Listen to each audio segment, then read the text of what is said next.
കോക്കേഴ്സ് media എന്റർടൈൻമെന്റ്സിന്റെ ബാനറിൽ ഇന്ദ്രജിത് സുകുമാരൻ, ശ്രുതി Ramachandran, Sarjano Khalid, MC Aloysius എന്നിവരെ കേന്ദ്ര കഥാപാത്രങ്ങളാക്കിക്കൊണ്ട് അരുൺ ബോസ് സംവിധാനം ചെയ്ത് റിലീസിന് ഒരുങ്ങുന്ന മാരിവില്യൻ ഗോപുരങ്ങളുടെ പ്രസ് മീറ്റിനാണ് നിങ്ങൾ എല്ലാവരെയും ക്ഷണിച്ചേക്കുന്നത്. നമ്മുടെ ഒഫീഷ്യലായിട്ടുള്ള പ്രസ് മീറ്റാണ്. ക്ഷണിക്കുകയാണ്. Good evening. മാരിവില്യൻ ഗോപുരങ്ങൾ എന്റെ രണ്ടാമത്തെ ചലച്ചിത്രമാണ് ലൂക്കയ്ക്ക് ശേഷം. 2019 ലൂക്ക ഇറങ്ങിയത്. അപ്പൊ ഈ വർഷം നമ്മളിപ്പം അടുത്ത ചിത്രത്തിന് വേണ്ടി റെഡിയായി കഴിഞ്ഞിരിക്കുന്നു. മാരിവില്യൻ ഗോപുരങ്ങൾ ഒരു അർബൻ ഫാമിലി ഡ്രാമയാണ്, ഒരു എന്റർടൈനറാണ്, എൻഡ് ടു എൻഡ് ഒരു ഫൺ ഫിലിമാണ്. അപ്പോൾ ഇവിടെ ഈ പ്രസ് മീറ്റിന് വന്നുചേർന്നിരിക്കുന്ന എല്ലാവർക്കും നന്ദി. ഞാൻ എല്ലാവരും ജസ്റ്റ് ഒന്ന് ഇൻട്രൊഡ്യൂസ് ചെയ്യാണ്. സിയാദക്ക കോക്കേഴ്സ് ഫിലിപ്സിന്റെ അമരക്കാരനാണ്. സിയാദക്കയും സിയാദക്കയുടെ മകൾ ഷർമീൻ സിയാദ്. ഷർമീൻ ആണ് ഈ പടം പ്രൊഡ്യൂസ് ചെയ്തിരിക്കുന്നത്. പിന്നെ ഇവരെ എല്ലാവരും ഞാൻ ഇൻട്രൊഡ്യൂസ് ചെയ്യേണ്ട കാര്യമില്ലല്ലോ. വിൻസി അലോഷ്യസ്, സർജാനോ കാലിദ്, ഇന്ദ്രജിത് സുകുമാരൻ, ശ്രുതി രാമചന്ദ്രൻ, പിന്നെ ഞാൻ വസിഷ്ഠ് ഉമേഷ്, ചിത്രത്തിന്റെ തിരക്കഥ ഒരുക്കിയ പ്രമോദ് മോഹൻ. ഒഫീഷ്യലി ഇത് ഷെറിൻ, ഷിൻഡോ, റോണി, മീനാക്ഷി ഇവരാണ് 4 കഥാപാത്രങ്ങളെ അവതരിപ്പിച്ചിരിക്കുന്നത്. ഇതാണ് 4 കഥാപാത്രങ്ങൾ സിനിമയിലെ. ഞാൻ നേരത്തെ പറഞ്ഞ പോലെ ഇതൊരു ഫൺ ഫാമിലി എന്റർടൈനർ ആണ്. ലൂക്കയിൽ നിന്ന് വളരെ വ്യത്യസ്തമായിട്ട്, ലൂക്ക ഒരു ഇമോഷണൽ ഡ്രാമ ആയിരുന്നെങ്കിൽ ലൂക്കയിൽ നിന്ന് വളരെ വ്യത്യസ്തമായി ഒരു end to end fun film, ആൾക്കാരെ ചിരിപ്പിക്കുന്ന ഒരു സിനിമ, ആൾക്കാരെ എന്റർടൈൻ ചെയ്യിപ്പിക്കുന്ന സിനിമ. എന്നാൽ അതിലൂടെ കുറച്ച് യാഥാർത്ഥ്യങ്ങൾ, 4 ചെറുപ്പക്കാരുടെ ലൈഫില്, 2 കപ്പിളിന്റെ ലൈഫിലുള്ള കുറച്ച് യാഥാർത്ഥ്യങ്ങൾ, വളരെ വ്യത്യസ്തമായിട്ടുള്ള ആർക്കുള്ള 4 കഥാപാത്രങ്ങളാണ്. അവരൊരുമിച്ച് ഒരു കുടുംബമാണ്. ആ കുടുംബം അവരൊരുമിച്ച് ഒരു കുടക്കീഴിൽ ഏതാനും മാസങ്ങൾ സ്പെൻഡ് ചെയ്യുമ്പോൾ ഉണ്ടാകുന്ന കുറെ നല്ല നിമിഷങ്ങൾ, ആ നിമിഷങ്ങളിലൂടെ പറഞ്ഞു വയ്ക്കുന്ന കുറെ ഏറെ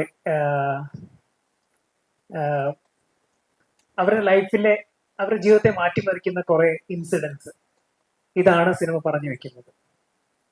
ഞാൻ എല്ലാവർക്കും നമസ്കാരം. ഇവിടെ വന്ന് എത്തിച്ചേർന്നതിൽ ഒരുപാട് സന്തോഷം, നന്ദി. അരുൺ സൂചിപ്പിച്ചതുപോലെ ഇതൊരു മാരിവില്യൻ ഗോപുരങ്ങൾ എന്ന ഈ സിനിമ ഒരു ഫൺ ഫാമിലി എന്റർടൈനറാണ്. എന്നെ സംബന്ധിച്ചിടത്തോളം വളരെ സ്പെഷ്യലാണ്. കാരണം വലിയൊരു കാലഘട്ടത്തിന് ശേഷമാണ് ഒരു ലൈറ്റ് ഹാർട്ടഡ് എന്റർടൈനർ ഞാൻ ചെയ്യുന്നത്. ഹ്യൂമർ ചെയ്യാൻ ഒരുപാട് ആഗ്രഹമുള്ളൊരു നടനാണ് ഞാൻ. അത്യാവശ്യം കുറച്ച് ഹ്യൂമർ കഥാപാത്രങ്ങൾ ഇതിനു മുമ്പ് ചെയ്തിട്ടുണ്ട്. എല്ലാം വലിയ രീതിയിൽ പ്രേക്ഷകർ അംഗീകരിച്ചിട്ടുമുണ്ട്. അപ്പോൾ ആ ഒരു ട്രാക്ക് പിടിച്ച് തന്നെ അങ്ങനെയുള്ള ലൈറ്റർ കഥാപാത്രങ്ങൾ ചെയ്യാൻ ഒരുപാട് ആഗ്രഹിച്ചിരുന്ന സമയത്താണ് മാരിവില്യൻ ഗോപുരങ്ങൾ എന്ന ഈ സിനിമയുടെ കഥ എൻ്റെ അടുത്ത് അരുൺ വന്ന് പറയുന്നത്. ഇത് ഒരു ഫാമിലി എന്റർടൈനർ ആണ്, വിച്ച് മീൻസ് ലിറ്ററലി ഒരു ഫാമിലിയുടെ കഥ പറയുന്ന സിനിമയാണ്. ഷിൻഡോന്റെ സഹോദരനായ റോണി, ഷിൻഡോന്റെ ഭാര്യ ഷെറിൻ, റോണിയുടെ ഗേൾഫ്രണ്ട് മീനാക്ഷി, ഇവർ 4 പേരുടെയും കഥയാണ്. 4 പേരുടെയും ലൈഫിലുണ്ടാവുന്ന ചില ക്രൈസിസുകൾ, അതങ്ങനെ ഒരു സെൻട്രൽ സ്ട്രക്ചറുള്ള സിനിമയല്ല. പക്ഷെ ഇവരുടെ 4 പേരുടെയും സ്റ്റോറിയിൽ വരുന്ന ഓരോരോ പ്രശ്നങ്ങൾ ഒരു ഫാമിലി യൂണിറ്റ് എന്ന നിലയ്ക്ക് ഇവർ തരണം ചെയ്ത് മുന്നോട്ട് പോയി അത് കൾമിനേറ്റ് ചെയ്യുന്നതാണ് സിനിമ. പക്ഷെ ഈ പറഞ്ഞു പോയിരിക്കുന്ന രീതി കംപ്ലീറ്റ്ലി ഹ്യൂമർ നിറഞ്ഞ, ജനങ്ങളെ ചിരിപ്പിക്കുകയും രസിപ്പിക്കുകയും കംപ്ലീറ്റ് ഒരു എന്റർടൈൻമെന്റ് പാക്കേജ് ആയിട്ടാണ് ഈ ചിത്രം നമ്മൾ ഒരുക്കിയിരിക്കുന്നത്. സിയാദക്കയാണ് പ്രൊഡ്യൂസ് ചെയ്തിരിക്കുന്നത്. ഒരുപാട് ലെജൻഡറി ഹിറ്റുകൾ പ്രൊഡ്യൂസ് ചെയ്തിട്ടുള്ള പ്രൊഡ്യൂസറാണ്. വിദ്യാജിയാണ് മ്യൂസിക് ചെയ്തിരിക്കുന്നത് ഒരു വലിയ കാലയളവിന് ശേഷം. പാട്ടുകൾ ഇപ്പോ ഈ സമയം കൊണ്ട് തന്നെ ശ്രദ്ധിക്കപ്പെട്ടിട്ടുണ്ട്. എനിക്ക് തോന്നുന്നു 5-6 സോങ്സ് നമുക്കുണ്ട്. 6 പാട്ടുകളുണ്ട്. അതിലിപ്പോ നമ്മൾ റിലീസ് ചെയ്തിട്ടുള്ള 2 സോങ്സ് അല്ലേ, 3 സോങ്സ് ഇറങ്ങിയിട്ടുണ്ട്. അപ്പൊ എന്തുകൊണ്ടും I am really looking forward to this project. നല്ലൊരു എന്റർടൈൻമെന്റ് ഒരുക്കാൻ നിങ്ങൾ ശ്രമിച്ചിട്ടുണ്ട്. ഇനിയിപ്പോ എല്ലാവരും തിയേറ്ററിൽ വന്ന് കണ്ട് ഈ സിനിമയെ സപ്പോർട്ട് ചെയ്യണമെന്ന് അഭ്യർത്ഥിക്കുന്നു. ശ്രുതി. നമസ്കാരം. ഇവർ രണ്ടുപേരും പറഞ്ഞ മാതിരി തന്നെ മാരിവില്ലൻ ഗോപുരങ്ങൾ റിലേഷൻഷിപ്സിനെ കുറിച്ച് സംസാരിക്കുന്ന ഒരു സിനിമയാണ്. ഒരു സെലിബ്രേഷൻ ആണ്, ഒരു ഫൺ ഫാമിലി എന്റർടൈനർ, ഒരു റൊമാൻസും കോമഡിയും എല്ലാം എക്സ്പ്ലോർ ചെയ്യുന്ന ഒരു സിനിമ തന്നെയാണ്.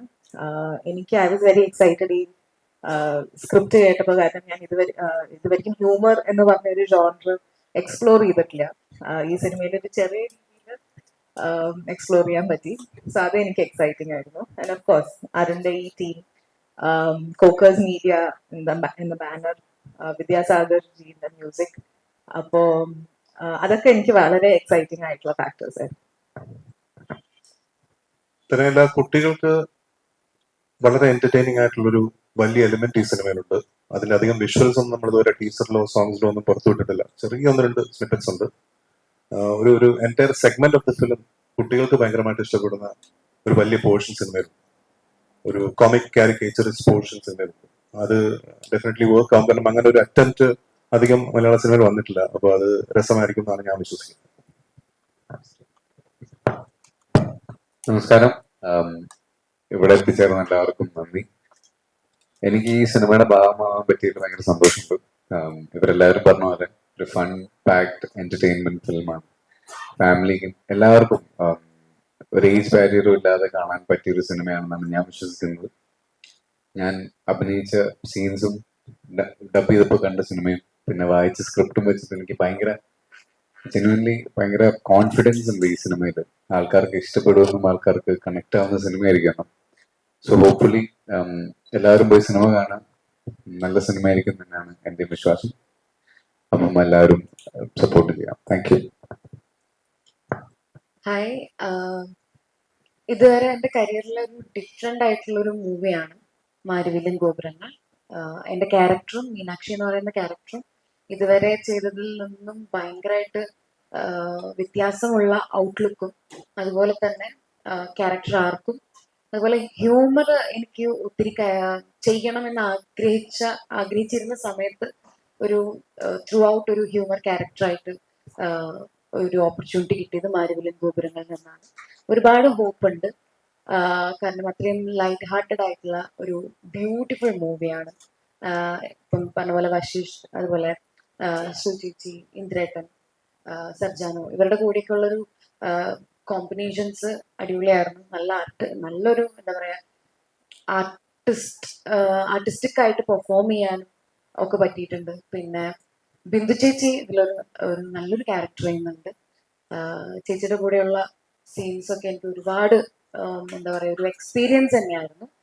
സോ ആസ് എ ഓൾ നോക്കുമ്പം ഒരുപാട് ഹോപ്പുള്ള, എനിക്ക് പേഴ്സണലി എൻ്റെ കരിയറിൽ ഒരു ബെസ്റ്റ് എന്ന് പറയാൻ എനിക്ക് പറ്റുന്ന ഒരു മൂവിയാണ് മാരിവില്ലൻ ഗോപുരങ്ങൾ. നമ്മൾ അത്രയും എൻജോയ് ചെയ്തിട്ടാണ് ഓരോ ദിവസവും ഷൂട്ട് ചെയ്തതും എല്ലാം.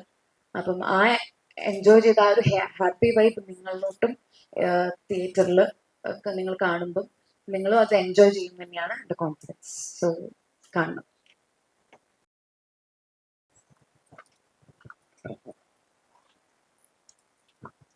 Good evening everybody.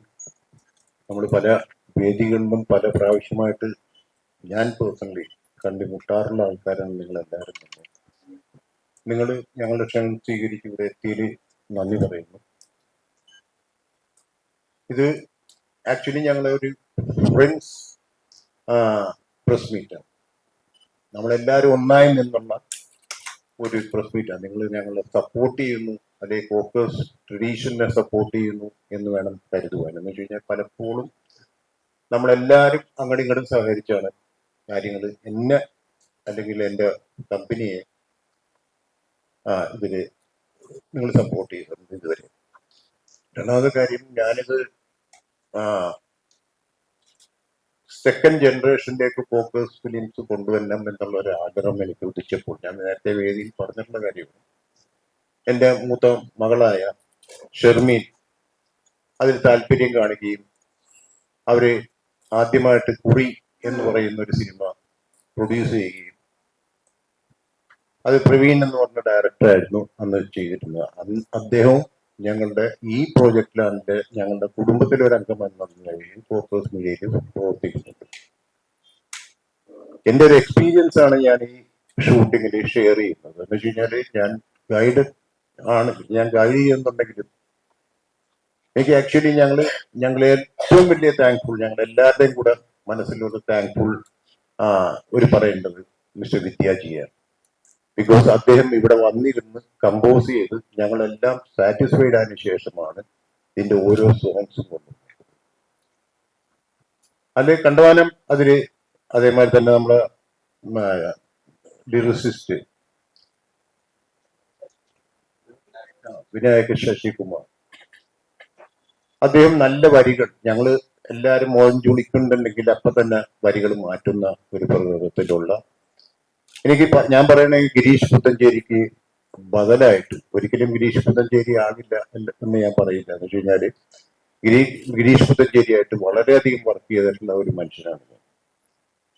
അപ്പം വിദ്യാജി കോമ്പിനേഷനിൽ തന്നെ എനിക്ക് മൊത്തത്തിൽ ഈ സിനിമയിൽ പറയാനുള്ളതെന്ന് വെച്ച് കഴിഞ്ഞാല് സമ്മർ ഇൻ ബത്ലേഹം എന്ന് പറയുന്ന എന്റെ പടത്തിനോട് കിടപിടിക്കുന്ന വിധത്തിലുള്ള ഒരു സിനിമ മേക്കിങ്ങും എന്റെ മ്യൂസിക്കും അങ്ങനെ തന്നെയാണ്, അതിന് സംശയമില്ല.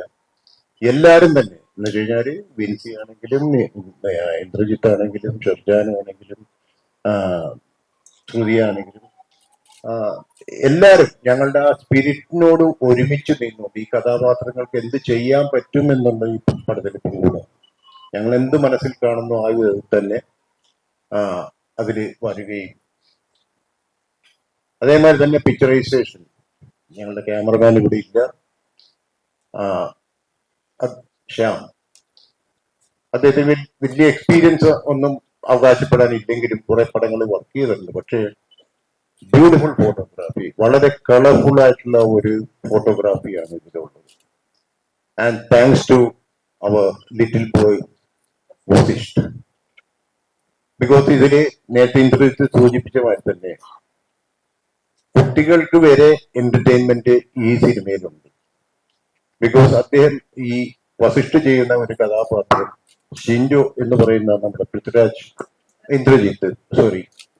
ഇന്ദ്രജിത്ത് ചെയ്യുന്ന ക്യാരക്ടറുമായിട്ടുള്ള കുറെ സീക്വൻസസ് ഉണ്ട്.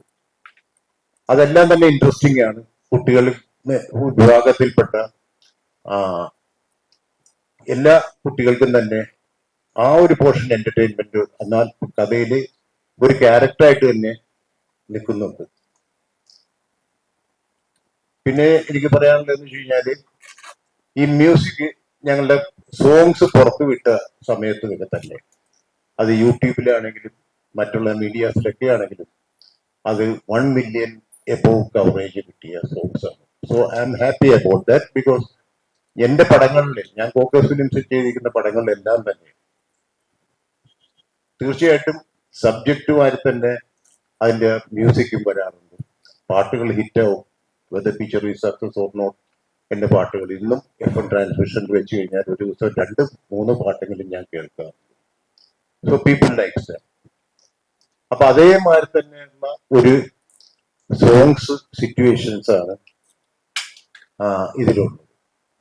അത് അവര് ആ പാട്ട് കേട്ടിട്ട്, ആ സോങ്സ് കേട്ടതിന് ശേഷം മനസ്സിൽ നിറച്ചതിന് ശേഷമാണ് ആ പാട്ട് സീക്വൻസസ് തന്നെ പിക്ചറൈസ് ചെയ്തിരിക്കുന്നത്.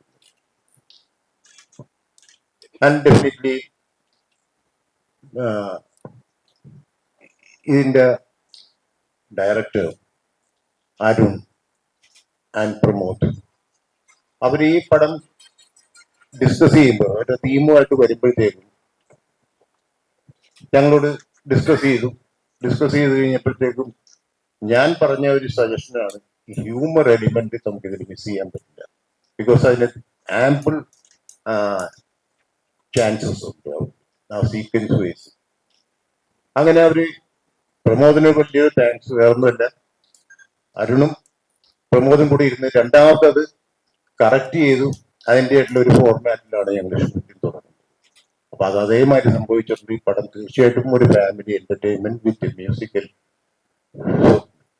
ഓടുന്ന പല പടങ്ങളിലും തന്നെ ഇന്ന് അന്യം നിന്ന് പോകുന്ന ഒരു ശാഖയാണ് സിനിമയുടെ പാട്ടുകൾ. പക്ഷെ അതിനും ഇമ്പോർട്ടൻസ് ഉണ്ട്. 5 പാട്ടുകളും ഉണ്ട് ഇപ്പൊ സിനിമയിൽ. അതിൽ 3 പാട്ട് നമ്മൾ റിലീസ് ചെയ്തിട്ടുള്ളൂ.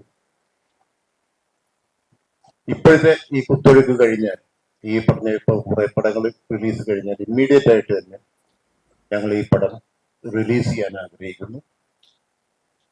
അപ്പൊ നിങ്ങളെല്ലാവരും അതിന് ആ സമയത്ത് ഞങ്ങൾ കോണ്ടാക്ട് ചെയ്യും. ആ സമയത്ത് ഞങ്ങൾ പ്രൊമോട്ട് ചെയ്ത് തരിക, ഈ സിനിമയെ പ്രൊമോട്ട് ചെയ്ത് തരിക. വേറൊന്നുമല്ല, ഒരു ചേഞ്ച് ഫാമിലി ഡ്രാമാസ് എന്ന് പറയുന്ന ചേഞ്ച് ആയിട്ടുള്ള ഒരു സിനിമയാണത്. അതെനിക്ക് നിങ്ങളുടെ മുമ്പിൽ പറയാം. നിങ്ങൾ ഓരോരുത്തരെയും അത് കണ്ടതിന് ശേഷം നിങ്ങളും സമ്മതിക്കും അത് ഒരു ഡിഫറെന്റ് ആയിട്ടുള്ള ഫാമിലി സ്റ്റോറി ആണ് എന്നുള്ളതിൽ. അപ്പൊ അത് തീർച്ചയായിട്ടും നിങ്ങളുടെ എല്ലാവിധ സപ്പോർട്ട്സും ഞാൻ എല്ലായ്പ്പോഴും ആവശ്യപ്പെടുന്ന ഒരു കാര്യം കൂടി നിങ്ങൾ സപ്പോർട്ട് ചെയ്തിട്ടുണ്ട് പല പടങ്ങൾക്കും, എൻ്റെ ഓരോ പ്രോഡക്ട്സിനും. അത് ഡെഫിനറ്റ് ആയിട്ടും നിങ്ങളുടെ കയ്യിൽ നിന്ന് ഇനിയും വേണം. ഈ സമയങ്ങളിൽ തന്നെ ഞങ്ങൾ നിങ്ങളെയൊക്കെ മുൻകൂട്ടി അറിയിക്കുന്നതാണ് ഇതിന്റെ റിലീസിനോടനുബന്ധിച്ചുള്ള കാര്യങ്ങൾ.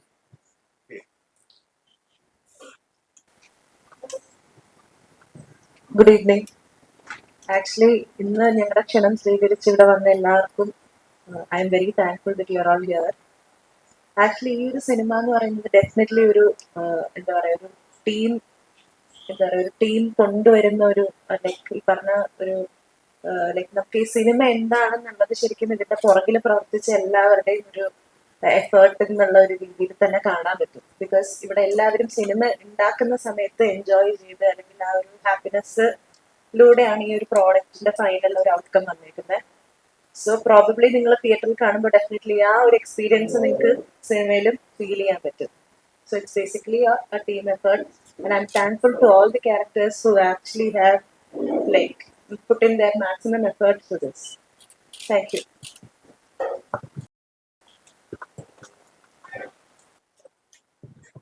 നമസ്കാരം, ഞാൻ പ്രമോദ് മോഹൻ. ഞാനാണ് സിനിമയുടെ തിരക്കഥാകൃത്ത്.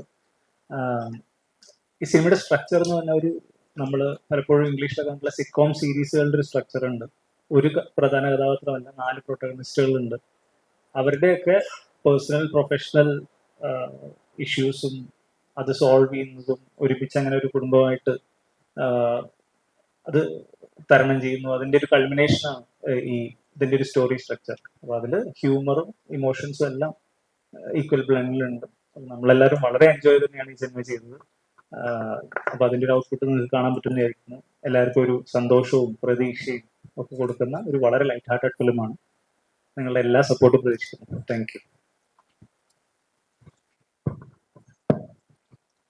ഈ സിനിമയില് ഒരു നല്ല റോള് ചെയ്യാൻ പറ്റിയത് പറഞ്ഞാൽ എന്നെ സംബന്ധിച്ച് വലിയൊരു ഭാഗ്യമാണ്. കാര്യം എന്താ വെച്ചാൽ ഇത്രയും നല്ലൊരു ക്രൂവിന്റെ കൂടെ ചെയ്യാൻ പറ്റി. പിന്നെ ഈ സിനിമയിൽ എനിക്ക് പുതിയ കുറെ കാര്യങ്ങൾ ചെയ്യാനുണ്ട്. സ്റ്റണ്ടൊക്കെ ഉണ്ട്, പിന്നെ ഡാൻസും ഉണ്ട്. അപ്പൊ ഇത് രണ്ടും ഞാൻ ഇതുവരെ ഒരു സിനിമയിലും ഉണ്ടായിരുന്നില്ല. അപ്പൊ നല്ല എക്സൈറ്റഡ് ആണ്. പിന്നെ കുറെ ദിവസമായി ഇത് ഇറങ്ങാൻ കാത്തിക്കണു. നല്ല വെയിറ്റ് ചെയ്തിരിക്കുകയാണ്.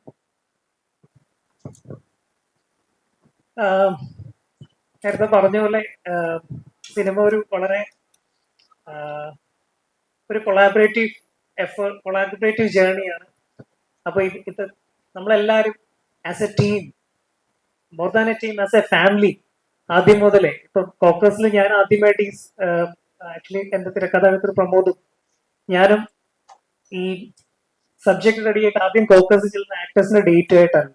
ഞാൻ പറയാറുണ്ട്, ഇവരുടെ ആരുടെയും ഡേറ്റ് കൊണ്ടല്ല ചെല്ലുന്നത്. ഫോക്കസ് ആയിട്ട് സംസാരിക്കുന്ന നമ്മൾ സബ്ജക്റ്റ് ആണ്.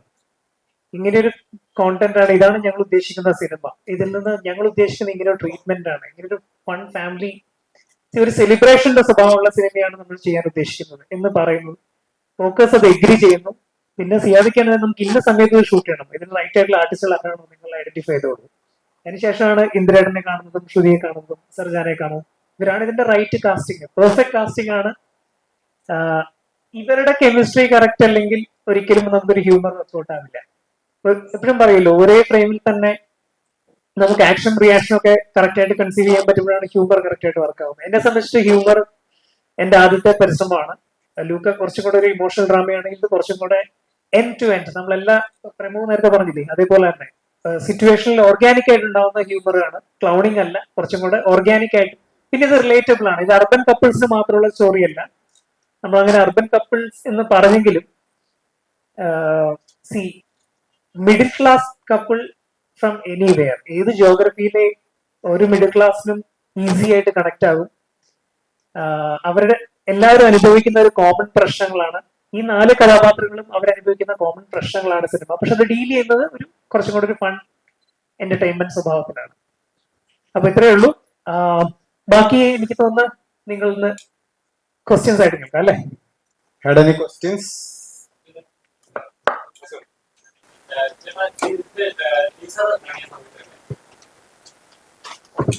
അങ്ങനെ പ്രേക്ഷകർക്ക് മനസ്സിലാവും ഇത് 2 തരം ഫാമിലി, അത് 2 ജനറേഷൻ ടൈപ്പ്, അങ്ങനത്തെ ഒരു ഫാമിലിക്ക് എക്സാക്ട് അത് തന്നെ ഫീൽ ചെയ്യുന്നുള്ളത്. കാരണം ഇപ്പോഴത്തെ ജനറേഷൻ ചിന്തിക്കുന്ന രീതിയുണ്ട്, പഴയ ജനറേഷൻ ചിന്തിക്കുന്ന ആ ഒരു ട്രാക്കും ഉണ്ട്.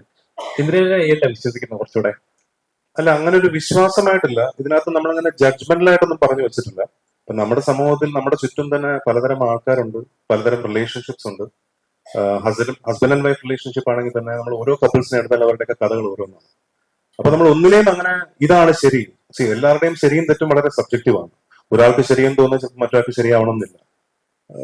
ഓരോരുത്തർക്ക് അവരവരുടേതായ ജീവിത സാഹചര്യങ്ങൾ, അവർ വളർന്നു വന്ന രീതി, അവർ പഠിച്ചിട്ടുള്ള കാര്യങ്ങൾ, അങ്ങനെ ഓരോരുത്തർക്ക് ഓരോ കഥകളാണ്.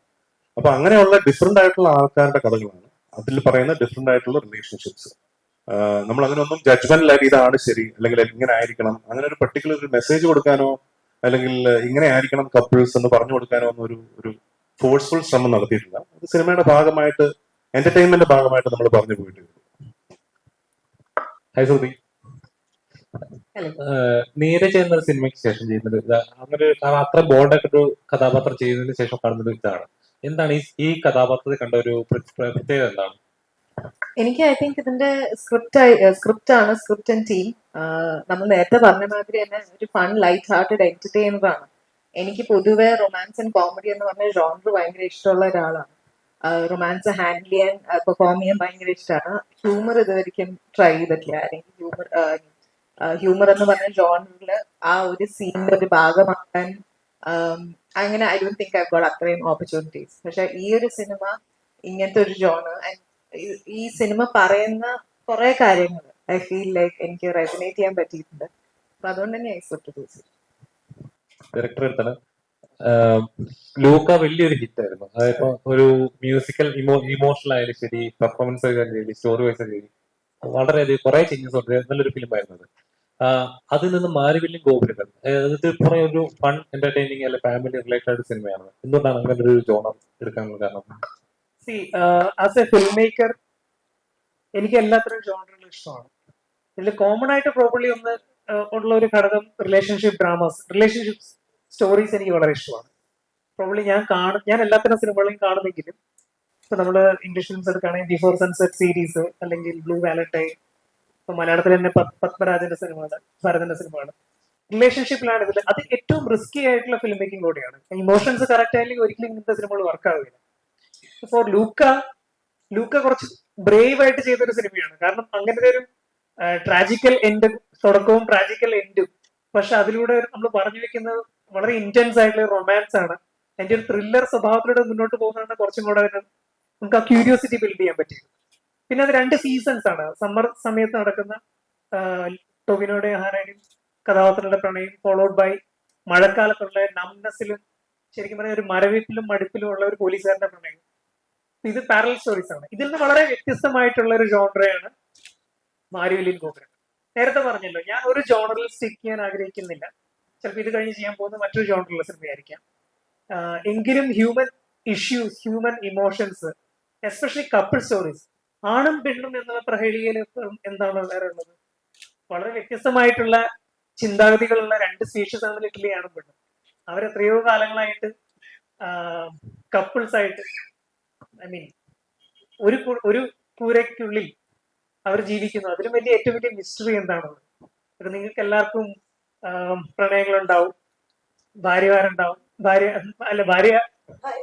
ഭാര്യമാരെന്നല്ല, ഓരോരുത്തർക്കും അവരുടെ പാർട്ട്നേഴ്സ് ഉണ്ടാവും. പക്ഷെ എന്നും നിങ്ങൾ തല്ലുപിടിക്കാറുണ്ട്, എന്നും നിങ്ങൾ ഒരുമിക്കാറുമുണ്ട്. പക്ഷെ ഈ ഒരു സിസ്റ്റത്തെ ഞാൻ വളരെ കൗതുകത്തോടെയാണ് കാണുന്നത്. പിന്നെ ഞാൻ പറഞ്ഞല്ലോ, ഇത് എന്റെ അഡ്വഞ്ചർ ആയിരുന്നു. ലിറ്ററലി ഒരു comedy cinema, end to end നമ്മളെ എന്റർടൈൻ ചെയ്യുന്നത് എന്ന് കരുതി ഇതൊരു ഒരു ക്ലൗണിങ് സിനിമയല്ല, ഇതൊരു സട്ടേറിക്കൽ സിനിമയല്ല, സിറ്റുവേഷണൽ കോമഡിയാണ്. പ്രമോദ്, ഞാൻ ഈ മെയിൻ കോൺസെപ്റ്റ് ചിന്തിച്ച ശേഷം, ഈ concept basically actually 3 character, Shindo, Sherin, Meenakshi, Rony ആയിരുന്നു അന്ന് കുറച്ചുകൂടെ ഡെവലപ്ഡ് ആവേണ്ടിയിരുന്ന കഥാപാത്രം. ഈ 3 കഥാപാത്രങ്ങളുടെ ഒരു ആർക്കും ഒരു ബേസ് ഇതും ആയിട്ടാണ് ഞാൻ പ്രമോദിനെ മീറ്റ് ചെയ്യുന്നത്. പ്രമോദ് കുറച്ചും കൂടെ ഇങ്ങനത്തെ ജോണർ കൈകാര്യം ചെയ്യാൻ പറ്റുന്ന ഒരു തിരക്കഥാകൃത്താണെന്ന് അറിയാം. മറ്റൊരു സുഹൃത്തുക്കളുമാണ്, ഞങ്ങൾ ഒരു സിനിമയിൽ തന്നെ മറ്റൊരു ആർട്ടിസ്റ്റ് സുഹൃത്ത് വഴിയാണ് ഞാൻ പ്രമോദിനെ പരിചയപ്പെടുന്നത്. അന്ന് പ്രമോദ് ഡിസ്കസ് ചെയ്ത് പിന്നെ ഏതാണ്ട് കൊറോണയുടെ സെക്കൻഡ് ഫേസ് ഏതാണ്ട് 1 വർഷത്തോളം ലിറ്ററലി ഈ സ്ക്രിപ്റ്റിൽ നമ്മൾ ഇരുന്നിട്ടുണ്ട്. അങ്ങനെ ഇവോൾവ് ചെയ്യുന്ന ഒരു സ്ക്രിപ്റ്റാണ്. അപ്പൊ ഇതിൽ ഞാൻ അപ്രോച്ച് ചെയ്യുന്നത് ഉദ്ദേശിച്ചിരുന്നത് തന്നെ നമ്മൾ ഇംഗ്ലീഷിൽ ഫ്രണ്ട് സീരീസ് കാണാറുണ്ടല്ലോ, ഓരോ സിറ്റുവേഷനിൽ ജനറേറ്റ് ചെയ്യുന്ന കോമഡി എന്ന് കരുതിയൊരു സ്കിറ്റ് സ്വഭാവമുള്ള സിനിമയാണ്. ഞാൻ പ്രത്യേകം എടുത്തു പറയുകയാണ്, ഒരു സിനിമാറ്റിക് അറ്റ്മോസ്ഫിയർ നമ്മൾ ക്രിയേറ്റ് ചെയ്തിട്ടുണ്ട് സിനിമയ്ക്ക്. സിനിമ ഒരു യൂണിവേഴ്സ് ആണ്. ഇവരുടെ യൂണിവേഴ്സിലേക്ക് ഞാൻ നിങ്ങളെ ക്ഷണിക്കുകയാണ്, പ്രേക്ഷകരെ ക്ഷണിക്കുകയാണ്. റോണിയുടെയും ഷിൻഡോയുടെയും ഷെറിന്റെയും മീനാക്ഷിയുടെയും ലോകത്തിലേക്ക് ഒരു 2 മണിക്കൂർ നിങ്ങൾക്ക് ആസ്വദിച്ചിരിക്കാൻ പറ്റിയ, പിന്നെ ഇവരുടെ കൂടെ വസിഷ്ഠന്റെ കൂടെ വളരെ എൻജോയബിൾ ആയ ഒരു ജേർണി ആയിരിക്കും, എക്സ്പീരിയൻസ് ആയിരിക്കും ഈ സിനിമ. അത് പർപ്പസ്ഫുള്ളി തന്നെ ചെയ്തതാണ്, ആ ജോർഡറിനുള്ള താല്പര്യം കൊണ്ട് തന്നെ ചെയ്തതാണ്. അതായത് റിലേഷൻഷിപ്പിന് കുറച്ചുകൂടെ വല്ല, ഇപ്പൊ ലൂക്കയിലായാലും ശരി, അവർ രണ്ടുപേരും റിലേഷൻഷിപ്പ് അത് വളരെ യൂണീക്ക് ആയിട്ട് ഫീൽ ചെയ്തു. അതിൽ ഒരു നോർമൽ കണ്ടുവരുന്ന ഒരു റൊമാൻറ്റിക് ഫീൽ, അങ്ങനെ ഒരു ട്രാക്ക് അല്ല ഫീൽ ചെയ്തത്. ഇതിലും അങ്ങനത്തെ ഒരു ഫീലിംഗ് തന്നെ ആദ്യമേ തന്നെ ടീച്ചറിൽ നമുക്ക് ഞാൻ പ്രത്യേകം പറയാം, ഞാൻ പേഴ്സണലി വെറുതെയുള്ള പൈങ്കിളി റൊമാൻസുകളിൽ അത്ര താല്പര്യം എനിക്കില്ല. കുറച്ചുകൂടെ മെച്ചുവേർഡ് ആയിട്ടുള്ള romantic relationship which is real, നമ്മുടെ കൺമുൻപിൽ കാണുന്ന യഥാർത്ഥമായ പ്രണയങ്ങൾ മാത്രമല്ല, പാർട്ട്ണർഷിപ്പ് എന്നാണ് ഞാൻ പറയാം, ഫ്രണ്ട്ഷിപ്പ്, പാർട്ട്ണർഷിപ്പ്. ഇപ്പൊ ഷിൻഡോയുടെയും ഷെറിന്റെയും ഇക്വേഷൻ ടോട്ടലി ഡിഫറെന്റ് ആണ് റോണിയുടെയും മീനാക്ഷിയുടെ ഇക്വേഷൻ. ഇവര് ചിന്തിക്കുന്നതിൽ നിന്ന് കുറച്ച് വളരെ വ്യത്യസ്തമാണ് അവരുടെ ചിന്താഗതി. ഇങ്ങനെയുള്ള ഇവരുടെ ഈ പാർട്ട്ണർഷിപ്പ്, ഫ്രണ്ട്ഷിപ്പ്, റൊമാൻസ്, ഇത് കുറച്ചുകൂടെ മെച്ചുവേർഡ് ആയിട്ടുള്ള ഒരു പാർട്ട്ണർഷിപ്പാണ്. എനിക്ക് അങ്ങനത്തെ ഒരു അപ്രോച്ചാണ് കൂടുതൽ ഇഷ്ടം. അത്രേ ഉള്ളൂ. എന്തുകൊണ്ടാണ് മാരിവില്ലിൻ ഗോപുരങ്ങൾ അങ്ങനത്തെ ടൈറ്റിൽ വരുമ്പോൾ തന്നെ നമുക്ക് ഒരൊറ്റ പാട്ട് വേണ്ടി വരത്തുള്ളൂ, ആ സംബന്ധം ആ പാട്ട് അങ്ങനെ ഒരു ടൈറ്റിൽ മനഃപൂർവ്വം ഇട്ടാണോ അതോ സിറ്റുവേഷനായിട്ട് കഥയുടെ റിലേറ്റ് ചെയ്ത് അങ്ങനെ വന്നു? തിരക്കഥയിൽ നിന്ന് നമ്മൾ ഉദ്ദേശിച്ചത് തന്നെ ഒരു സെലിബ്രേഷനാണ്, ആഘോഷമാണ്. ഒരു മാരിവില്ല് എന്ന് പറയുമ്പോൾ നമ്മളെ ഏറ്റവും സന്തോഷിപ്പിക്കുന്ന ഒരു സിംബലാണ്. പിന്നെ ഫോക്കസിന്റെ പ്രൊഡക്ഷനിൽ വരുന്നതും സിയാദക്കായിട്ട് സംസാരിക്കുന്നതും പിന്നെ വിദ്യാജി ഇതിന്റെ കമ്പോണന്റ് ആയിട്ട് വരുന്നത്. അപ്പോഴാണ് ഞങ്ങൾ ഒരുമിച്ചിരുന്ന് ഒരു ചർച്ചയിൽ ചിന്തിച്ചു, ഓക്കെ, മാരിവില്ല് പോലെ സന്തോഷിപ്പിക്കുന്ന ഒരു സംഭവം വേറെ ഇല്ല. പിന്നെ ഇവർ ഈ 4 പേരും വസിഷ്ഠും ഒക്കെ ശരിക്കും ലിറ്ററലി പല കളേഴ്സ് പോലെയാണ് ഈ സിനിമയുടെ. ഈ പല കളേഴ്സ് ചേർന്നിട്ടുണ്ടാകുന്ന ഒരു വലിയ മാരിവില്ലാണ്. ഈ ഗോപുരങ്ങൾ ഉദ്ദേശിക്കുന്ന ഈ സിറ്റി തന്നെയാണ്, കൊച്ചി സിറ്റിയിൽ നടക്കുന്ന കഥയാണ്. നമ്മൾ സിനിമ മുഴുവനായിട്ടും കൊച്ചിയിൽ സിറ്റി തന്നെയാണ് ഷൂട്ട് ചെയ്തേക്കുന്നത്. അപ്പൊ ഇങ്ങനെയുള്ള ഒരു സിറ്റിയിൽ മഴവില്ല് പോലുള്ള ആഘോഷഭരിതമായ ഒരു സിംബൽ ഈ വ്യത്യസ്തമായിട്ടുള്ള കളേഴ്സ് ചേർന്ന് വരുമ്പോഴാണ് ഉണ്ടാകുന്നത്. അത്രയും അതുകൊണ്ട് മീൻ ചെയ്തുള്ളൂ. അത് ആ ഒരു പ്ലഷറിന് വേണ്ടി ചെയ്തിട്ടുണ്ട്. സർജാനു, ഹായ്. രാസ്തയ്ക്ക് ശേഷം വരുന്നൊരു ചിത്രമാണ്. അന്ന് രാസ്തയുടെ സമയത്ത് പറയുന്നുണ്ടായിരുന്നു, എനിക്ക് അതേപോലത്തെ ഒരു സർവൈവിങ് അല്ലെങ്കിൽ അത്രയും കുറച്ചുകൂടെ ബോൾഡ് ആയിട്ടുള്ള അല്ലെങ്കിൽ അത്രയും ചെയ്യുന്ന ഒരു കഥാപാത്രം, അതേപോലെ കഥാപാത്രം ചെയ്യാനായിട്ട് ഇച്ചിരി താല്പര്യം തോന്നിയത്. ഈ സിനിമ കുറച്ചുകൂടെ ഹ്യൂമറാണ്. എങ്ങനെ ഉണ്ടായിരുന്നു ഇങ്ങനത്തെ ഒരു കഥാപാത്രം ചെയ്യുന്ന സമയത്ത്? ഇതിൽ ഞാനൊരു ഷെഫായിട്ടാണ് എന്റെ ക്യാരക്ടർ വരുന്നത്. ഈ സിനിമയുടെ മൊത്തത്തിലുള്ള ഒരു സ്വഭാവം ഹ്യൂമറാണ്. എനിക്ക് ഇതൊരു പുതിയ എക്സ്പീരിയൻസ് ആണ്. ഞാൻ ഇതുവരെ അങ്ങനത്തെ ഒരു സിനിമയുടെ ഭാഗമായിട്ടില്ല. വിൻസിയോട് അഭിനയിക്കുമ്പം എനിക്ക് ഭയങ്കര എളുപ്പമായിരുന്നു. മോസ്റ്റ്ലി ഞങ്ങള് പെയറിങ് ആയതുകൊണ്ട് വിൻസി കുറച്ചുകൂടെ ഹ്യൂമർ നന്നായിട്ട് ഹാൻഡിൽ ചെയ്യാൻ അറിയുന്ന ഒരു ആക്ട്രസ് ആണെന്നാണ് ഞാൻ വിശ്വസിക്കുന്നത്. അപ്പം എന്നെ അത് ഭയങ്കരമായിട്ട് ഹെൽപ്പ് ചെയ്തിട്ടുണ്ട്. കാരണം നമുക്ക് റിയാക്ട് ചെയ്യാൻ കുറച്ചും കൂടെ എളുപ്പമാണ്. ഞങ്ങൾ നല്ല സിങ്ക് ആയിരുന്നു അഭിനയിക്കുമ്പോൾ, അത് എല്ലാവരുമായിട്ടും എനിക്കുണ്ടായിരുന്നു. അപ്പൊ മൊത്തത്തില് ഇങ്ങനെ ഒരു ക്യാരക്ടർ കിട്ടിയത് തന്നെ ഭയങ്കര സന്തോഷമാണ്. ഇവരോട് വർക്ക് ചെയ്യാൻ പറ്റിയതിലും ഇവർ രണ്ടുപേരും ഇവരുടെ കൂടെ വർക്ക് ചെയ്യണമെന്ന് എനിക്ക് ഭയങ്കര ആഗ്രഹം ഉണ്ടായിരുന്നു. അപ്പം അതും സാധിച്ചു. നേരത്തെ പറഞ്ഞ പോലെ ഭയങ്കര പ്രതീക്ഷയുണ്ട് ഈ സിനിമയിൽ. മൊത്തം സിനിമ ഷൂട്ടിംഗ് തുടങ്ങിയ തൊട്ട് ഇന്ന് വരെ നമുക്കൊരു സിനിമ ചെയ്യുമ്പോൾ അതിന്റെ ഒരു എനർജി ഉണ്ടാവുന്നു. എനിക്ക് കിട്ടിയ എനർജിയിൽ നിന്ന് ഞാൻ ഭയങ്കരമായിട്ട് പ്രതീക്ഷിക്കുന്നുണ്ട് ഈ സിനിമ. സർജാന് എങ്ങനത്തെ റിലേഷൻഷിപ്പാണ് കൂടുതൽ വിശ്വസിക്കുന്നത്? ഒരു മാരേജ് കമ്മിറ്റഡ് അങ്ങനത്തെ ഒരു റിലേഷൻഷിപ്പ് ആണോ, അതോ ഈ പറഞ്ഞ പോലെ ഇപ്പോഴത്തെ ജനറേഷൻ ആ സിനിമയിലെ കഥാപാത്രം അതുകൊണ്ട് ഒരു ഇതാണ്? അപ്പൊ ഏത് ടൈപ്പ് റിലേഷൻഷിപ്പാണ് കൂടുതൽ വിശ്വസിക്കുന്നത് സർജാന്? എനിക്ക് എല്ലാ റിലേഷൻഷിപ്സും എങ്ങനെയാണെങ്കിലും ഒരാളുടെ മറ്റൊരാളെ റെസ്പെക്ട് ചെയ്തുകൊണ്ടുള്ള ഏത് റിലേഷൻഷിപ്പും ഞാൻ റെസ്പെക്ട് ചെയ്യുന്നുണ്ട്. അതിപ്പം മാരീഡ് ആണെങ്കിലും അൺമാരീഡ് ആണെങ്കിലും ഇപ്പം കാഷ്വൽ റിലേഷൻഷിപ്പ് ആണെങ്കിലും അല്ലെങ്കിലും I think it's all the same. എല്ലാവരും റെസ്പെക്ട് ചെയ്യുക, ലിവ് ആൻഡ് ലെറ്റ് ലിവ്. ഇപ്പം നമ്മളിപ്പം എല്ലാ ഇന്റർവ്യൂസിലും പറയുന്ന ഒരു കാര്യമാണ് നമ്മുടെ പടത്തിന്റെ ഒരു മെയിൻ പരിപാടി, live and let live. Vincy hi.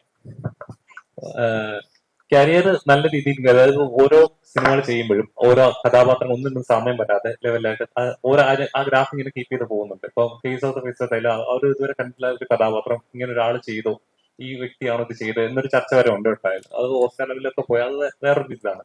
അപ്പം ഈ സിനിമയിലെ ഈ കഥാപാത്രം ഇതുവരെ ചെയ്തിട്ടില്ല, കുറച്ചൊരു ഹ്യൂമർ ആയിട്ടൊരു കഥാപാത്രമാണ് ചെയ്യണം എന്ന് ആഗ്രഹിച്ചൊരു കഥാപാത്രം എന്ന് പറയുന്നത് എന്തുകൊണ്ടാണ്? ഹ്യൂമർ അപ്പം ഞാൻ നായിക എന്നൊക്കെ പറഞ്ഞ റിയാലിറ്റി ഷോ എന്ന് വന്നവരാണ്. അപ്പൊ അതിൽ ഏറ്റവും കൂടുതൽ ആൾക്കാരെന്നെ തിരിച്ചറിയുന്നത് കോമഡി കൈകാര്യം ചെയ്യാൻ പറ്റും, അതിനുള്ള കാപ്പബിലിറ്റി ഉണ്ട് എന്നുള്ള രീതിയിലാണ്. അപ്പം പക്ഷെ സിനിമയിലോട്ട് കയറുമ്പോഴത്തേക്കിനും കിട്ടുന്ന ഓപ്പർച്യൂണിറ്റീസ് ഒക്കെ ഭയങ്കര സ്ട്രോങ് അല്ലെങ്കിൽ ഭയങ്കര ബോൾഡ് അങ്ങനത്തെ ക്യാരക്ടേഴ്സാണ് വരുന്നത്, ഇമോഷണൽ. അപ്പം ഈ ഒരു ലൈറ്റ് ആയിട്ടുള്ള ഹ്യൂമർ കാര്യങ്ങൾ കിട്ടിയിട്ടില്ല. സൗദി വെള്ളക്കയിൽ ഒരു ചെറിയൊരു റോൾ വന്നു, പത്മിനി, സ്മൃതി. അപ്പം ഈ ഒരു സ്പേസ് എനിക്ക് യൂസ് ചെയ്യാൻ പറ്റിയിട്ടില്ല. അപ്പം ഇതില് മുഴുനീള ആ ഒരു ഹ്യൂമറിന് വേണ്ടി ഹ്യൂമർ ചെയ്യുന്ന ഒരു ക്യാരക്ടർ അല്ല, പക്ഷെ സിറ്റുവേഷനലി ആ ഒരു ഹ്യൂമർ കൈകാര്യം ചെയ്യുന്ന ഒരു ക്യാരക്ടറാണ്. വിൻസി പറയുന്നത് ഇവരിങ്ങനെ ടീച്ചറിനകത്ത് പറയുന്നുണ്ട് ഒരു കല്യാണം കഴിഞ്ഞിട്ട് പോലെ ഇങ്ങനത്തെ ആ ഒരു വിൻസി എങ്ങനെ വിശ്വസിക്കുന്നുണ്ട്? ഒരു നോർമൽ ഒരു റിലേഷൻഷിപ്പ് കമ്മിറ്റ് ചെയ്യുകയാണെന്നുണ്ടെങ്കിൽ രണ്ട് വ്യക്തികൾ തമ്മിലുള്ള ഒരു ഇഷ്ടങ്ങളായിരിക്കുമല്ലോ, അതിനൊരു ലീഗൽ ബോണ്ടിങ് അങ്ങനെ അത് വേണമെന്നില്ല, അത് മനസ്സിലുള്ള ബോണ്ടിങ് ആണ് എന്നൊക്കെ അങ്ങനത്തെ ഒരു കൺസെപ്റ്റ് വിശ്വസിക്കുന്ന ഒരാളാണോ? ഇപ്പം ഇതില് ഇപ്പം നേരത്തെ പറഞ്ഞില്ലേ, നമ്മള് റെപ്രസെന്റ് ചെയ്യുന്നത് ന്യൂജൻ ആൾക്കാരെ റെപ്രസെന്റ് ചെയ്യുന്ന ക്യാരക്ടർ പോലെയാണ്. ഞാൻ അങ്ങനെയല്ല ഈ ക്യാരക്ടറിനെ കൺസീവ് ചെയ്തിട്ടുള്ളത്.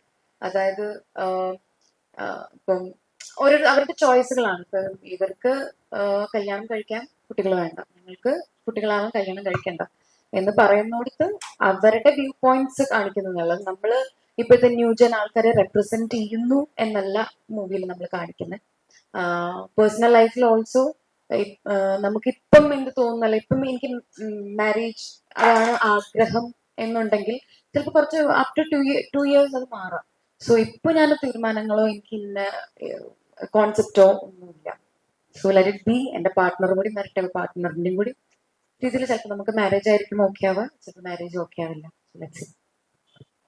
ചേട്ടന്റെ സിനിമകളായാലും ശരി, വളരെ ചൂസ് ചെയ്ത് ഒരുപാട് സിനിമകൾ ചെയ്യുക എന്നുള്ളതല്ല, സിനിമകൾ ചെയ്യുന്നത് പ്രേക്ഷകരുടെ ഉള്ളിൽ നിൽക്കണം, അല്ലെ ആ കഥാപാത്രം നിൽക്കുക എന്നുള്ളതായിരിക്കും ഓരോ ആർട്ടിസ്റ്റിന്റെയും ഡ്രീം അല്ലെങ്കിൽ ഒരു ലക്ഷ്യം എന്ന് പറഞ്ഞാൽ. ചേട്ടൻ ഇപ്പൊ ചെയ്യുന്ന സിനിമകളും അതുപോലെ ആയിട്ട് ഫീൽ ചെയ്യുന്നുണ്ട്? ഒരുപാടൊന്നും ചെയ്യുന്നില്ല, ചെയ്യുന്നത് ചൂസ് ചെയ്യട്ടെ, ശരിക്കും അങ്ങനെയാണോ? തീർച്ചയായിട്ടും ആണ്. പിന്നെ നമുക്ക് കിട്ടുന്ന സിനിമകളിൽ തന്നെ നമുക്ക് ചൂസ് ചെയ്യാൻ പറ്റുള്ളൂ. അപ്പോ നല്ല സിനിമകൾ ചെയ്യണം, വ്യത്യസ്തമായ കഥാപാത്രങ്ങൾ ചെയ്യണം, ഡിഫറെന്റ് ആയിട്ട് എന്തെങ്കിലും ഒരു ഷെയ്ഡ് ഓരോരോ സിനിമകളിൽ ചെയ്യാൻ പറ്റണം എന്നുള്ളത് എല്ലാ ആക്ടേഴ്സും ആഗ്രഹിക്കുന്ന ഒരു കാര്യമാണ്. പക്ഷെ നമുക്ക് വരുന്ന ഓപ്ഷൻസിൽ നിന്ന് ചൂസ് ചെയ്താണ് ഞാൻ സിനിമകൾ ചെയ്യുന്നത്. അപ്പോൾ ഇപ്പൊ ഞാൻ കുറച്ചൊരു കാലയളവിന് ശേഷമാണ് ഇപ്പൊ ഒരു സിനിമയുടെ റിലീസ് ചെയ്യുന്നത്. അപ്പോൾ ഇനി അങ്ങോട്ട് കുറച്ച് ചൂസ് ചെയ്യായിട്ട് തന്നെ ആയിരിക്കും മുന്നോട്ട് പോകുന്നത്. ഒരു ആക്ടർ എന്നുള്ള രീതിയിൽ എന്നെയും കൂടി ചലഞ്ച് ചെയ്യുന്ന വേഷങ്ങൾ ചെയ്യാന്നുള്ളതാണ് ഇനിയുള്ള പ്രയോറിറ്റി. എങ്ങനത്തെ ടൈപ്പ് കഥാപാത്രങ്ങൾ ചെയ്യണം? അല്ലെങ്കിൽ രാജേട്ടൻ ഒരു ഇന്റർവ്യൂ പറയുന്നുണ്ടായ ആടുജീവിതം പോലൊരു സിനിമ ഇനി ഞാൻ ചെയ്യില്ല, എന്റെ അത്രയും ചെയ്തു ഫുൾ. അത് അത്രയും ഫിസിക്കൽ എഫേർട്ട് അതിൽ ഇട്ടുകൊണ്ടാണ്. കാരണം പൃഥ്വി അതിൽ ഇട്ടിരുന്ന ഒരു ഫിസിക്കൽ എഫേർട്ട് എന്ന് പറഞ്ഞാൽ ശരിക്കും അൺബിലീവബിൾ. ഒരു ദിവസം ഒരു 700 calories അല്ലെങ്കിൽ 800 calories ജീവിക്കുക എന്ന് പറയുന്നത് അത്ര എളുപ്പമുള്ള കാര്യമല്ല. അങ്ങനെ ഒരു കണ്ടിന്യൂസ്ലി 1-2 മാസം പൃഥ്വി കണ്ടിന്യൂ ആയിട്ട് ചെയ്യുന്നു. അത് ഹെൽത്തിന് നല്ലതല്ല. ഒരാൾക്ക് അങ്ങനെ ചെയ്യാൻ പാടില്ല. ഏതൊരു ഡോക്ടറോട് പോയി ചോദിച്ചാലും നിങ്ങൾ എങ്ങനെയാണ് ജീവിച്ചിരിക്കുന്നത് ചോദിക്കും. അപ്പോൾ അത്രയും എക്സ്ട്രീംസ് ചെയ്തുകൊണ്ടാണ് പൃഥ്വി അങ്ങനെ ഒരു സ്റ്റേറ്റ്മെന്റ് പറഞ്ഞത്, ഇനി അങ്ങനത്തെ ഒരു പടം ചെയ്യില്ല. പക്ഷെ എനിക്ക് തോന്നുന്നു ഏതൊരു കാലഘട്ടത്തിൽ എപ്പോഴാണെങ്കിലും അങ്ങനെ ഒരു പടം ചെയ്യാൻ എല്ലാവരും ആഗ്രഹിക്കും. പൃഥ്വിയുടെ കരിയറിലെ ഒരു ഐസിംഗ് ഓൺ ദ കേക്ക് ആയിരിക്കും ആ സിനിമ എന്ന് ഞാൻ വിശ്വസിക്കുന്നു. ചേട്ടൻ അങ്ങനത്തെ കഥാപാത്രങ്ങൾ ഒരു വരുവാണെങ്കിൽ ചെയ്യാൻ താല്പര്യം? തീർച്ചയായിട്ടും എനിക്ക് എല്ലാത്തരം കഥാപാത്രങ്ങളും ചെയ്യാൻ ഇഷ്ടമാണ്. എക്സൈറ്റിംഗ് ആയിട്ടുള്ള എന്നെ, ഞാൻ പറഞ്ഞല്ലോ, എന്നെ ചലഞ്ച് ചെയ്യുന്ന കഥാപാത്രങ്ങൾ കിട്ടിയാൽ ഹാപ്പി.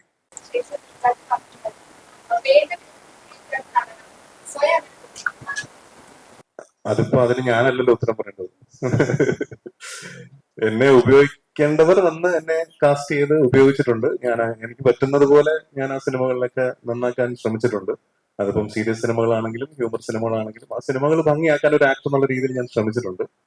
പിന്നെ ഞാൻ എൻ്റെ ഒരു വലിയ ഒരു ഭാഗ്യമായിട്ട് ഞാൻ കാണുന്നത്, അല്ലെങ്കിൽ എന്റെ കരിയറിന്റെ ബിഗിനിങ് മുതൽ പീരിയോഡിക് ആയിട്ടുള്ള കാലയളവുകൾ എടുത്തു നോക്കിക്കഴിഞ്ഞാൽ പല സമയങ്ങളിൽ ഉണ്ടായിട്ടുള്ള മലയാള സിനിമയിലെ ഏറ്റവും വലിയ വിജയങ്ങളുടെ ഭാഗമാണ് സാധിച്ചിട്ടുണ്ട്. സോ ആസ് എൻ ആക്ടർ അത് ഞാനൊരു വലിയ ബ്ലെസ്സിംഗ് ആയിട്ട് കാണും. ഇപ്പൊ നമ്മൾ എന്റെ കരിയറിന്റെ തുടക്കത്തിലാണ് മീശമാധവൻ എന്ന സിനിമ, പിന്നെ മീശമാധവൻ കഴിഞ്ഞു ക്ലാസ്മേറ്റ്സ് പോലൊരു സിനിമ, അല്ലെങ്കിൽ 2020 ആ സമയത്ത് ഏറ്റവും വലിയ ഹിറ്റായിരുന്നു, പിന്നെ ലൂസിഫർ. അപ്പൊ എങ്ങനെയൊക്കെയോ പറഞ്ഞു കഴിഞ്ഞാൽ അതാത് കാലഘട്ടങ്ങളിൽ ഏറ്റവും വലിയ വിജയങ്ങളുടെ ഭാഗമാവാൻ സാധിച്ചിട്ട് നടൻ എന്നുള്ളൊരു വലിയ ബ്ലെസ്സിംഗ് എനിക്കുണ്ട്. പിന്നെ അതുകൊണ്ട് നോ കംപ്ലൈൻസ്. പിന്നെ സമയം ഇനിയുണ്ട്, ഇനിയും ഗംഭീര കഥാപാത്രങ്ങൾ ചെയ്യാൻ ഞാൻ റെഡിയാണ്. ഞാൻ ഇവിടെ തന്നെ ഉണ്ട്, എവിടെ പോയിട്ടില്ല. അപ്പോ എന്നെ ഉപയോഗിക്കേണ്ടവർക്ക് അന്ന് ഉപയോഗിക്കും. ഇതിലൊരു കാര്യം എനിക്ക് പറയാനുള്ളത് വെച്ച് കഴിഞ്ഞാൽ, ഇന്ദ്രജിത്തിനെ ഉദ്ദേശിച്ചിട്ട് വേണ്ട മാതിരി മലയാള സിനിമ അദ്ദേഹത്തിനെ യൂസ് ചെയ്തിട്ടില്ല എന്നുള്ള കംപ്ലൈന്റ് ആയിരിക്കും. ഞങ്ങൾക്ക് ഇതിൽ സാറ്റിസ്ഫാക്ഷനുണ്ട്. ഈ സിനിമ ഞങ്ങളത് യൂസ് ചെയ്തു. അദ്ദേഹത്തിന്റെ ക്യാരക്ടറിന്, അദ്ദേഹം എന്ന നടനെ ഞങ്ങൾ യൂസ് ചെയ്തു. ഞാൻ പറയണേ, എനിക്ക് ആസ് ആൻ എന്താ പറയാ, ഒരു ഫോക്കസ് ഫിലിംസിന്റെ പ്രൊഡ്യൂസർ എന്ന നിലയിൽ ഞാൻ പറഞ്ഞു അദ്ദേഹത്തിനെ യൂസ് ചെയ്തിട്ടില്ല മലയാളത്തിൽ. ഇവിടെയൊക്കെ വന്നു പോകുമ്പോൾ ഏതെങ്കിലും ഒരു ക്യാരക്ടർ ഏതെങ്കിലും ഒരു സിനിമ ചെയ്തു വേണം. അപ്പൊ അതല്ല കാര്യങ്ങൾ. എനിക്ക് പ്രൗഡ്ലി ഐ ക്യാൻ സേ, ഞങ്ങളുടെ ഈ സിനിമയിൽ അദ്ദേഹത്തിനെ ഞങ്ങൾ യൂസ് ചെയ്തിട്ടുണ്ട്. അദ്ദേഹം അതിനോട് ഇഴകി ചേർന്നിട്ടുണ്ട്. ഹ്യൂമർ ആണെങ്കിലും ഒരു ഫാമിലി ലൈഫ്, ഇമോഷണലി ആണെങ്കിലും എല്ലാം ഇഴകി ചേർന്ന്. അപ്പൊ അതിനുള്ള പൊട്ടൻഷ്യൽ അദ്ദേഹത്തിനുണ്ടെന്ന് ഞങ്ങളെപ്പോലും വളരെ അരുണാണെങ്കിലും പ്രമോദാണെങ്കിലും ഞാനും എൻ്റെ മകളും എല്ലാം സംസാരിക്കുമ്പോൾ പറയാറുണ്ട്. അത് ഒരിക്കലും അദ്ദേഹത്തിനോട് മുഖത്ത് നോക്കി പ്രസന്റിക്കേണ്ട കാര്യമില്ല ഷൂട്ടിംഗ് ലൊക്കേഷൻ. പക്ഷെ ഞങ്ങൾക്കറിയാം, എനിക്ക് എൻ്റെ എക്സ്പീരിയൻസിൽ എനിക്കറിയാം. ആൻഡ് സെയിം ടൈം രണ്ട് വാക്ക് ഇതിൽ എനിക്ക് അഡീഷണൽ ആയിട്ട് പറയാറുണ്ട്. ഞങ്ങളുടെ ക്ഷണം സ്വീകരിച്ചു വന്ന സലീം കുമാർ വളരെ ഒരു ദിവസത്തെ വർക്കേ ഉണ്ടായിരുന്നുള്ളൂ. പക്ഷെ ഞാൻ വിളിച്ച് ഞങ്ങൾക്ക് ഇതിൽ സൂട്ടാവുന്ന ഒരാളെ വേണം എന്ന് പറഞ്ഞപ്പോൾ ഞങ്ങൾ ചിന്തിച്ച വലിയ ഒരാളാണ് സലീം കുമാർ. വളരെ കോണ്ടന്റ് അനുസരിച്ചിട്ട് അതിൽ ഡെഫിനറ്റ് ആയിട്ടും അദ്ദേഹത്തിന്റെ ഒരു ക്യാരക്ടർ അതിൽ എസ്റ്റാബ്ലിഷ് ചെയ്ത് പോകുന്നുണ്ട്. രണ്ടാമത് ജോണി ആന്റണി, പഴയ ഒരു ഡയറക്ടറും എൻ്റെ ഒരു കൂട്ടുകാരനൊക്കെ ആയിരുന്ന അദ്ദേഹത്തിനോട് വസിഷ്ഠനുമായിട്ടുള്ള കോമ്പിനേഷനിൽ ഞാൻ കുറച്ച് ഡേറ്റ്സ് വേണം എന്ന് പറഞ്ഞപ്പോൾ തന്നെ ആ ക്യാരക്ടർ ഒന്ന് പറഞ്ഞു കൊടുത്തപ്പോൾ അദ്ദേഹം ഞങ്ങളോട് സഹകരിച്ചു. ഒരു ചെറിയ ഷോട്ടിലാണെങ്കിലും രഘുനാഥ് പലേരി ഞങ്ങളോട് സഹകരിച്ചു. അപ്പൊ അങ്ങനെ ഒരു കൂട്ടായ്മയുടെ അത് അവർക്ക് താങ്ക്സ് പറയുന്നുണ്ട്. എന്ന് വെച്ച് കഴിഞ്ഞാൽ അതൊരു വേദിയിൽ പറയാതെ ഡെഫിനറ്റ്ലി സായി കുമാർ അദ്ദേഹം ചെയ്യുന്നുണ്ട് ഒരു ചെറിയ റോള്. അപ്പൊ ഇങ്ങനെ ഒരു സ്റ്റാർട്ടഡ് ആണോ എന്ന് ചോദിച്ചാൽ അല്ല, പക്ഷേ സ്റ്റാർട്ടഡ് ആണ്. അതാണ് ഈ സിനിമ. പക്ഷെ എല്ലാവരും അതിന്റെ സ്പിരിറ്റിൽ ഉൾക്കൊണ്ടുള്ള ഒരു സിനിമയായിരുന്നു.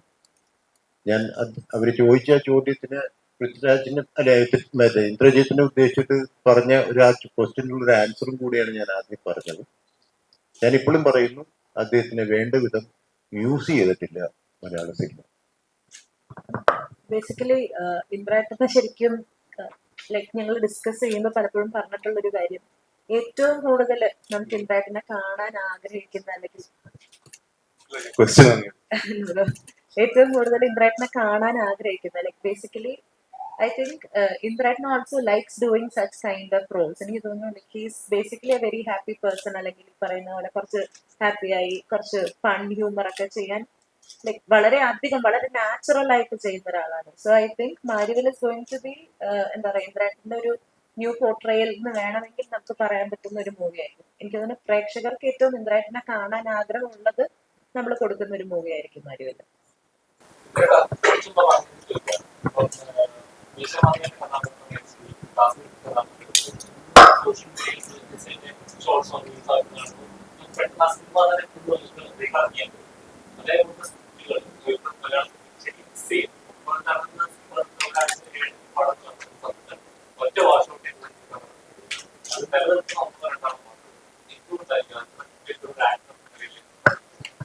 അതിന് നമുക്ക് സിനിമയുടെ കണ്ടന്റിന് മാത്രം കുറ്റം പറയാൻ പറ്റില്ല. നമുക്കറിയാം നമ്പർ ഓഫ് സിനിമകൾ വളരെ കൂടുതലാണ്. എല്ലാ ആഴ്ചയും ഈ പറഞ്ഞതുപോലെ 4-5 സിനിമകൾ റിലീസ് ചെയ്യുന്ന ഈ കാലഘട്ടത്തിൽ ശ്രദ്ധിക്കപ്പെടാതെ പോകുന്ന നല്ല സിനിമകളും ആ കൂട്ടത്തിലുണ്ട്. ഇപ്പൊ നമുക്കറിയാം വിജയങ്ങളുടെ കണക്കെടുത്ത് നോക്കിക്കഴിഞ്ഞാൽ വളരെ ലിമിറ്റഡ് ആണ്. പക്ഷെ അതിനർത്ഥം വിജയിക്കാതെ പോയ എല്ലാ സിനിമകളും മോശമാണെന്നല്ല. അപ്പോ പിന്നെ കണ്ടന്റ് നന്നായില്ലെങ്കിൽ സിനിമ നന്നാവില്ല, അത് സത്യാവസ്ഥയാണ്. ഇപ്പൊ സിനിമ നന്നായില്ല അല്ലെങ്കിൽ എഴുത്ത് നന്നായില്ലെങ്കിലും സിനിമ നന്നാവില്ല. പക്ഷെ അത് മാത്രമല്ല, ഒരുപാട് കാരണങ്ങളുണ്ട്. ഇപ്പൊ അന്യഭാഷാ സിനിമകൾ വരുന്നുണ്ട്, തിയേറ്ററുകളുടെ ഭാവം, അങ്ങനെ ഒരുപാട് കാര്യങ്ങളുണ്ട്. ചെറിയ ചെറിയ സിനിമകൾക്ക് സർവൈവ് ചെയ്യാൻ ഇപ്പൊ വളരെ ബുദ്ധിമുട്ടുള്ള ഒരു കാലഘട്ടമാണ്. അപ്പോൾ but still we are fighting hard. ഒരു ഗ്രൂപ്പായിട്ട് ഒരു ഇൻഡസ്ട്രി എന്നുള്ള രീതിയിൽ നിങ്ങളുടെയൊക്കെ സപ്പോർട്ടോടുകൂടി മുന്നോട്ട് പോയാൽ ഒരു വലിയ പരിഹാരം അതിന് കാണാൻ സാധിക്കുമെന്നാണ് ഞാൻ വിശ്വസിക്കുന്നത്. എല്ലാ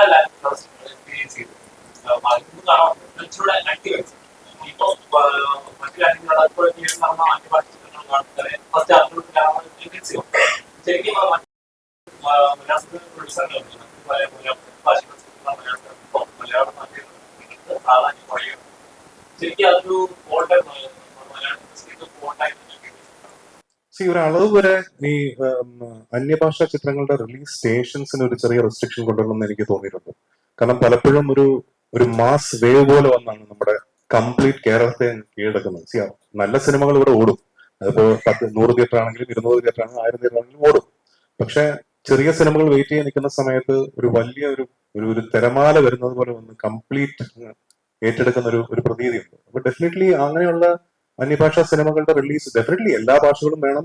സിനിമ എന്ന് പറയുന്നത് നോ ലാംഗ്വേജ് ബാരിയർ. പക്ഷെ ഇവിടെ അങ്ങനെയുള്ള സിനിമകൾ ഇറക്കുമ്പോൾ നമ്മുടെ ഇൻഡസ്ട്രിയെ സേവ് ചെയ്യേണ്ടത് നമ്മൾ തന്നെയല്ലേ.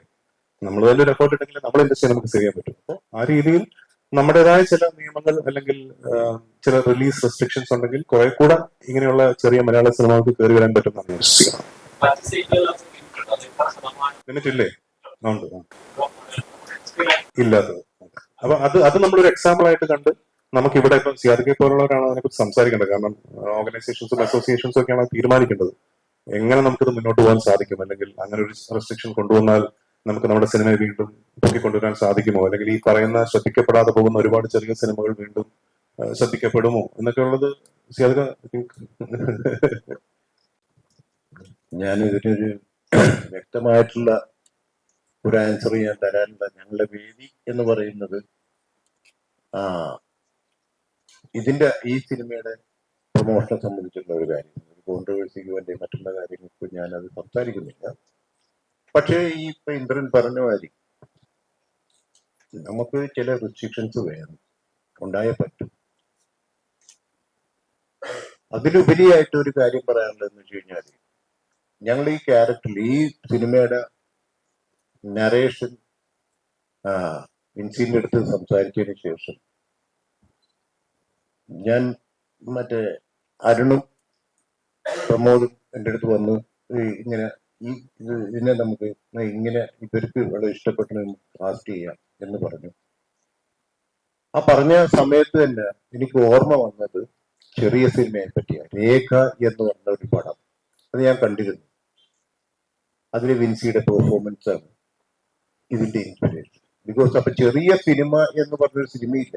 സിനിമ ഓടുമ്പോഴത്തേക്കും അത് വലിയ സിനിമയായി മാറുന്നു. പക്ഷെ ഇന്ദ്രൻ പറഞ്ഞ മാതിരി ഈ റെസ്ട്രിക്ഷൻ എന്ന് പറയുന്നത് ഒരിക്കലും ആർക്കും സിനിമ എടുക്കാൻ പാടില്ല എന്നുള്ളതല്ല. പക്ഷെ ഞാൻ കണ്ടുവരുന്നത് ഇപ്പോൾ ഇതിന്റെ ഒരു അതായത് ഇപ്പം ഡിജിറ്റലൈസേഷൻ വന്നുകൂടി ആർക്കും സിനിമ എടുക്കാം എന്നുള്ളൊരു പ്രവണത നിലവിലുണ്ട്. പക്ഷെ അതിന്റെ കോണ്ടന്റോ അല്ലെങ്കിൽ അതിൻ്റെ ഉള്ള കാസ്റ്റിങ്ങോ കാര്യങ്ങളോ ചിലപ്പോൾ ഡയറക്ടർ തന്നെ മെയിൻ ആർട്ടിസ്റ്റ് ആയിട്ട് വരുന്നു, അതിന്റെ നായകൻ ആയിട്ട് വരുന്നു, വേറൊരു പെൺകുട്ടി ഒന്നും അറിയാൻ പാടില്ലാത്ത ഒരു പെൺകുട്ടി, ഇതുവരെ ഒരു ട്രെയിനിങ്ങോ അല്ലെങ്കിൽ മറ്റുള്ള കാര്യങ്ങളോ ഇല്ലാത്ത ഒരാളെ ഹീറോയിനാക്കുന്നു. അങ്ങനെയുള്ള ഒരു പ്രവണതയല്ല. സിനിമ ഇസ് വലിയൊരു പാഷനും വലിയൊരു സ്റ്റഡിയും ആവശ്യമുള്ള ഒരു മേഖലയാണ്. അത് സിമ്പിളായിട്ട് കണ്ടുകൊണ്ടും വരുന്ന സിനിമകളാണ് മലയാള ഇൻഡസ്ട്രിയെ നശിപ്പിക്കുന്നത്. അപ്പൊ നമ്മൾ മറ്റുള്ള ഭാഷാ ചിത്രങ്ങൾ ഒരുപക്ഷെ അത് അന്ന് ഓടിയിട്ടുണ്ട്. 10 കമാൻഡ്മെന്റ്സ് ആണെങ്കിലും ബെൻഹർ ആണെങ്കിലും ഒക്കെ അന്ന് ഓടിയിട്ടുണ്ട് സിനിമ, ഇംഗ്ലീഷ് ഹോളിവുഡ് സിനിമ. പക്ഷേ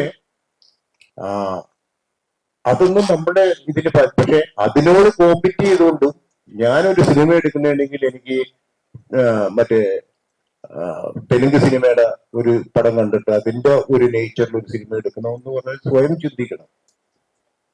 അല്ല കുറെ ആൾക്കാരെ കൂട്ടി നിർത്തി അതേമാതിരി ഉണ്ടാക്കാൻ പറ്റും എന്നുള്ള എനിക്ക് വിശ്വാസം വേണ്ടേ. ആദ്യം ഒരു പ്രൊഡ്യൂസറിന്റെ ഏറ്റവും വലിയ കടമയാണ് വാട്ട് ഈസ് സിനിമ എന്ന് പറയുന്നത്. അദ്ദേഹം സൂചിപ്പിച്ച മാതിരി, എന്റെ ഡയറക്ടർ സൂചിപ്പിച്ച മാതിരി, പപ്പേട്ടനാണെങ്കിലും പത്മനാഭൻ സാറാണെങ്കിലും ഭരതനേട്ടനാണെങ്കിലും ഇവരൊക്കെ മികച്ച സിനിമകൾ ഉണ്ടാക്കിയവരാണ്. അവരൊരു സ്ക്രിപ്റ്റിങ്ങിൽ കൂടെ അവരുടെ വായനകളിലൂടെ MT വാസുദേവൻ അദ്ദേഹത്തിന് വായന കൊണ്ട് കിട്ടിയ ഗുണങ്ങളാണ് അദ്ദേഹത്തിന്റെ ലിറ്ററേച്ചർ എന്ന് പറയുന്നത്. ഒരു ദിവസം കാലത്തെ സ്ക്രിപ്റ്റായിട്ട് ഇറങ്ങിത്തിരിക്കണല്ല.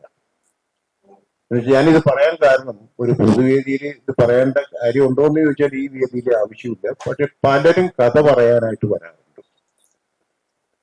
അത് വരുമ്പോഴത്തേക്കും നമ്മൾ കേൾക്കുന്ന കഥ ഒട്ടും വിശ്വസനീയമല്ല. എന്ന് വെച്ച് കഴിഞ്ഞാല് എനിക്ക് എന്റെ അഭിപ്രായത്തിൽ നിങ്ങൾ മീഡിയാസ് എന്നുള്ള കുറച്ച് ആൾക്കാരെ ഞങ്ങൾ സെലക്ട് ചെയ്തിട്ട് നിങ്ങളെ ഏൽപ്പിക്കുക കഥ കേട്ടിട്ട് എങ്ങനെ സിനിമ ആ സിനിമ പ്രൊഡ്യൂസ് ചെയ്യണം വേണ്ടതെന്ന് നിങ്ങളുടെ സജഷനോട് കൂടിയ എന്നാൽ മാത്രമേ നിങ്ങൾക്ക് ഞാൻ പറഞ്ഞ എന്റെ പൊരുള് മനസ്സിലാവുള്ളൂ. എന്തായാലും എനിക്ക് ആക്ച്വലി എംപുരാന്റെ ഷൂട്ടിംഗ് അടുത്ത ആഴ്ച തുടങ്ങുകയാണ്. US-ലാണ്. അപ്പോൾ അതിന്റെ നാളെ എംബസിയിൽ അപ്പോയിന്റ്മെന്റ് 7:15 എന്റെ ഫ്ലൈറ്റ്. അപ്പോൾ പ്ലീസ് എക്സ്ക്യൂസ് മീ, എയർപോർട്ടിലേക്ക് നേരെ ഇവിടെ നിന്ന് പോവാണ്. അത് പറയണോ? എല്ലാ വിധത്തിലും മലയാളത്തിലെ ഏറ്റവും വലിയ സിനിമയായിരിക്കും എംപുരാൻ. അത് കാസ്റ്റ് വൈസ് അല്ലെങ്കിൽ number of locations wise, budget wise, എല്ലാ രീതിയിലും. ഓൾറെഡി ഇപ്പൊ 2 ഷെഡ്യൂൾ കഴിഞ്ഞു. ഇന്ത്യയിൽ ഒരു ഷെഡ്യൂൾ കഴിഞ്ഞു, UK ഒരെണ്ണം കഴിഞ്ഞു. അടുത്ത ഷെഡ്യൂൾ US-ൽ തുടങ്ങുകയാണ് അടുത്ത ആഴ്ച. അപ്പോൾ അവിടെയാണ് ഗോവർദ്ധൻ ജോയിൻ ചെയ്തത്. അപ്പോ സത്യാന്വേഷണം നടത്തി ഗോവർദ്ധൻ പുതിയ സത്യങ്ങൾ തേടി അമേരിക്കയിൽ എത്തിയിരിക്കുകയാണ്. Thank you very much everybody. Thank you. അത് ഉടനെ ഇല്ല, തീർച്ചയായിട്ടും അതിന്റെ സമയമാകുമ്പോൾ ഞാൻ തന്നെ ഇതുപോലൊരു പ്രസ് മീറ്റ് വിളിച്ചു കൂട്ടി എല്ലാവരെയും അറിയിക്കുന്നതായിരിക്കും.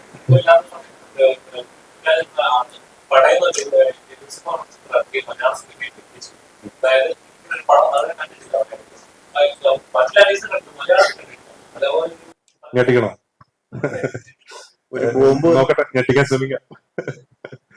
Okay, thank you. ഓക്കെ, എല്ലാവർക്കും ഒന്നും കൂടെ നന്ദി പറയുന്നു. Thank you very much.